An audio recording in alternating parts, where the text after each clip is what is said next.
Okay, so this is 10.6 on parametric equations. So with parametric equations, we have two different equations. One is x equals some function f of t, and another function y equals f of t. So both x and y equals are functions that have a t variable in them. It says x and y are parametric functions with a parameter of t. These functions create a continuous function called a plane curve. So it's just a different way of graphing functions, and in the process of graphing a parametric equation, we can see the direction that the function takes. When we're dealing with rectangular coordinates, which is normal x and y, we can't see direction. Okay, so let's look at some examples. So example 1 says to sketch the curve, eliminate the parameter, and write a rectangular equation. So you can see we have x equals 3t minus 3 and y equals 2t plus 1. So what we're going to do is we're going to pick values of t that we can plug into both equations, and then we'll wind up plotting the xy ordered pairs. So you can pick any numbers you want for t. I'm going to start with -2, -1, 0, 1, 2. So I'm going to plug these t values into the x equals equation and then into the y equals equation. So if I plug into the x equals equation first, 3 times the t value in my table minus 3. So this is going to be 3 times -2 minus 3, which is -9.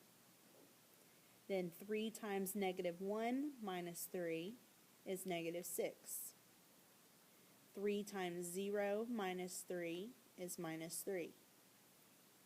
3 times 1 minus 3 is 0. And 3 times 2 minus 3 is 3.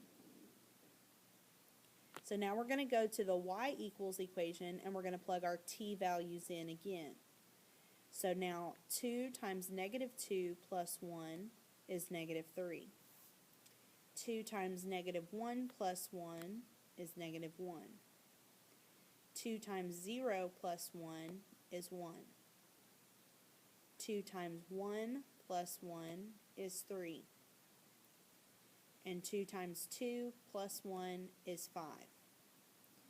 Okay, so once you've completed your table with x and y, given your t values that you picked, then we're going to plot our x and y values. We can ignore the t values for now. So we're just going to plot these points. As I'm plotting the points, I'm going to pay attention to the direction that I plot the points in, and I'm going to draw arrows after I'm finished. So -9, -3, -6, -1, -3, 1, 0, 3, and 3, 5. So you can see that these points make a line, a linear function. So I connect the dots with a line, and as I was plotting these points, they were going up and to the right. So I'm just going to draw arrows along the line that shows this curve was going up and to the right in a linear shape. Okay, so now what we're going to do is we're going to eliminate the parameter t and rewrite it as a rectangular equation, which is a normal equation that we would look at in algebra. So I'm going to take the first equation, x equals 3t minus 3, and I'm going to solve for t. So I'm going to add 3 to both sides, so x plus 3 equals 3t, and then I'm going to divide by 3. And I'm just going to leave it as x plus 3 over 3 equals t. So now that I know what t equals, I'm going to substitute this into the other equation for y. So y equals 2 times whatever t is, which is x plus 3 over 3 plus 1. So now I'm going to distribute the 2 in front of parentheses and simplify. So y is going to equal 2 times x over 3, which is 2/3 x. And then 2 times 3 divided by 3, which is 2, plus 1. So when I collect like terms, y equals 2 over 3x plus 3. So this is the rectangular equation that graphs the same function that we see on our coordinate plane here. Okay, same thing with example 2. We're going to sketch the curve and then eliminate the parameter. So in this case, we have x equals 3 cosine theta and y equals 3 sine theta. So I'm going to pick angle values. You can pick any angles you want to, but I'm going to pick 0, 45, 90, 180, and 270. You want to pick angles that would go all the way around the graph to plug into these two functions. So since these angles are degrees, then you need to make sure that your calculator is in degree mode. So I'm going to plug these degrees into the x function first. So 3 times the cosine of 0 is 3. 3 times the cosine of 45 is about 2.1. 3 cosine of 90 is 0. 3 cosine of 180 is negative 3. And 3 cosine of 270 is 0. So now I'm going to take those same angle values and plug those into the y equals equation. Y equals sine theta, or 3 sine theta. So 3 times the sine of 0 is 0. 3 times the sine of 45 is 2.1. 3 times the sine of 90 is 3. 3 times the sine of 180 is 0. And 3 times the sine of 270 is negative 3. So then we're going to ignore our angles and just plot the xy ordered pairs. So I'm going to plot 3, 0, 2.1, comma 2.1, 0, 3, negative 3, 0, 0, negative 3.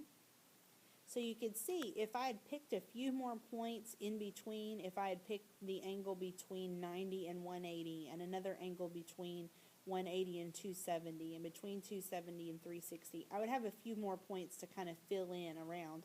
But I can tell that this is going to be a circle because it goes 3 spaces in all directions.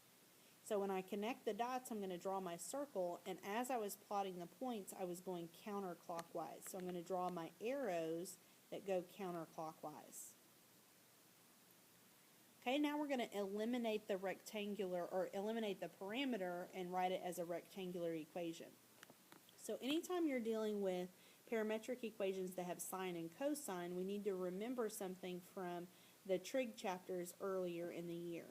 So what I want to do is I want to get the cosine and the sine by itself for both equations. So in order to do that, I would have to divide both equations by 3. So x over 3 would equal cosine theta, and y over 3 would equal sine theta. And then I'm going to come back and use this rule, sine squared plus cosine squared equals 1. So like I just said, x over 3 equals cosine theta, y over 3 equals sine theta. So if you remember back to chapters 4 and 5, the only thing that would combine the sine and cosine functions is this green equation, sine squared plus cosine squared equals 1. So what I can do is I can square both sides of these equations so that I get cosine squared and sine squared. And then I'm going to add the two equations together because cosine squared plus sine squared will equal 1. It will cancel those out. And then on the left-hand side, I can add those two equations. So x over 3 all squared is going to be x squared over 9. Plus y over 3 all squared will be y squared over 9 equals, and like I said, cosine squared plus sine squared equals 1. So you can see this is the equation of a circle that we just learned, and the radius would be 3.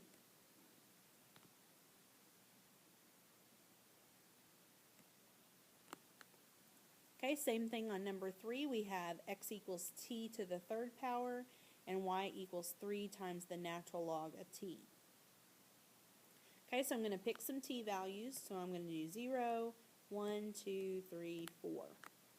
So the reason I pick positive values, if you remember when we worked with exponential functions, is that I can't take the natural log of a negative number. So you could have picked negative numbers, but you would see that you're going to get some funky answers, okay? So first we're going to do t to the third power. So for x equals t to the third power, 0 to the third power is going to equal 0. 1 to the third power is 1. 2 to the third is 8. 3 to the third is 27. And 4 to the third will be 64. So some of these are going to be way off of my graph. Okay, now we're going to do 3 times the natural log of t. So first, 3 times the natural log of 0, you're going to get an error in your calculator. Okay, 3 times the natural log of 1 is 0. 3 times the natural log of 2 is about 2.1. 3 times the natural log of 3 is about 3.3. And 3 natural log of 4 is about 4.2. So remember, wherever your error is, that's where your asymptote's going to be, or it's going to be getting really, really close to that line. So at x equals 0, I'm going to draw an asymptote here where it would be getting really, really close to it. And then I've got 1, 0, 8, 2.1, and then I've run out of room. So if I was able to graph the rest of these points, they would keep going up kind of in an arching form. So when I draw in my curve, it's going to look like this, and then I was going up and to the right, so I'm going to draw arrows that would go up and to the right. Okay, so we need to eliminate the parameter and write this as a rectangular equation, so we need to solve for t. So if x equals t to the third power, I need to undo the third power by taking the cubic root of x. So the cubed root of x equals t, then I can substitute into the other equation. So y would equal 3 times the natural log of the cubed root of x. Well, if you remember back to the rules for exponential and logarithmic functions, when you have a cubed root or a square root, some type of a root of something, that's the same as raising it to a power. So I'm actually going to bring the 3 up to the power of the cubed root. There's a couple of different ways that you could do this, and it would work out to the same thing. So this is y equals the natural log of the cubed root of x cubed. Well, the cubed root of a cube is actually going to cancel out. So this would be y equals the natural log of x.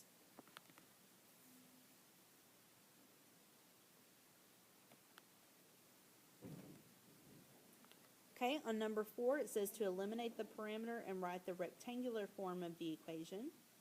So on this one, we just have a bunch of letters, but I do see a cosine and a sine function in these two parametric equations. So just like the example earlier, anytime you see cosine or sine or any trig function, you want to use that rule, sine squared plus cosine squared equals 1. So I'm going to try to get cosine by itself for the x equals equation and y by itself for the sine function. So I'm going to start with x minus h, I'm going to move the h to the other side, equals a cosine theta. Same thing for the other equation, y minus k equals b sine theta. Then I need to divide both sides of the equation. So for the first equation, I would divide by a.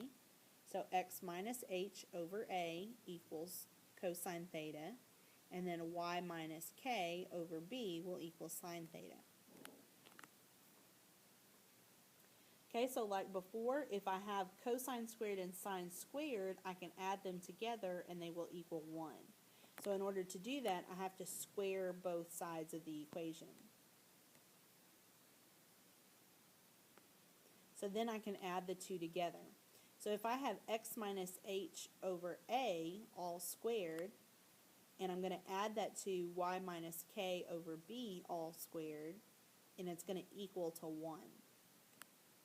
So x minus h squared over a squared plus y minus k squared over b squared will equal 1. So this is how you can transform the parametric equation of an ellipse to a rectangular equation of an ellipse. And it works out the same for circles and hyperbolas. You can do similar algebraic steps.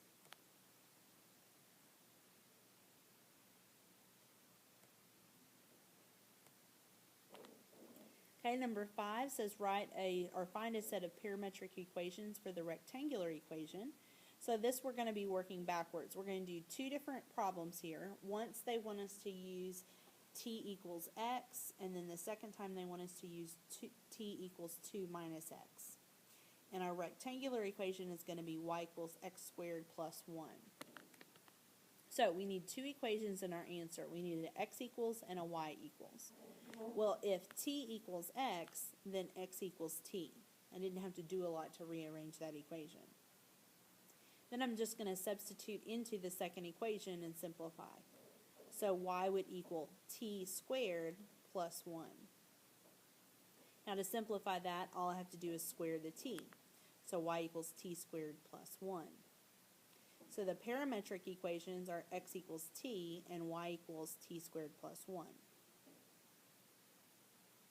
Same thing for part B, but this time I'm going to use t equals 2 minus x. So I actually need to solve for x first on this one.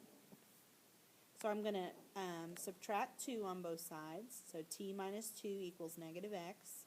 And then I'm just going to divide by negative 1. So x will equal negative t plus 2.